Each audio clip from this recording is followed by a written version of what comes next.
যার কাছে ধৈর্য নাই, সহ্য নাই, মেনে নেওয়া নাই, মানিয়ে নেওয়া নাই, তার কাছে কখনো নিয়ামত আসবে না। এই ক্ষেত্রে আমাদের অনেকের মনের একটা চাপা প্রশ্ন থাকে, জানতে চাওয়া যে ধৈর্য তো অনেক ধরেছি, আর কত ধৈর্য ধরবো, সহ্য তো অনেক করেছি, আর কত সহ্য করব। হাজার দিকে উত্তর না গিয়ে একটা উত্তর দেওয়ার চেষ্টা করি, মাথায় এবং মনে বসিয়ে রাখবেন যদি ভালো লাগে।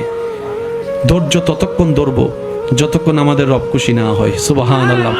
যতক্ষণ রব খুশি না হবে ততক্ষণ ধৈর্য, ততদিন ধৈর্য, তত মাস ধৈর্য, তত বছর ধৈর্য।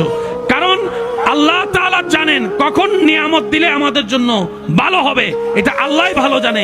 ওই হুকুম আসা পর্যন্ত অপেক্ষা করতে হবে, এটার নামই ধৈর্য। কোনো হা হুতাশ করা যাবে, আফসোস করা যাবে? আল্লাহ দিল আলহামদুলিল্লাহ, না দিল আলহামদুলিল্লাহ। সুখ আপনাকে খুঁজতে হবে না, দেখবেন সুখ আপনার ঘরে নিজে থেকেই চলে আসবে। বলেন সুবহান।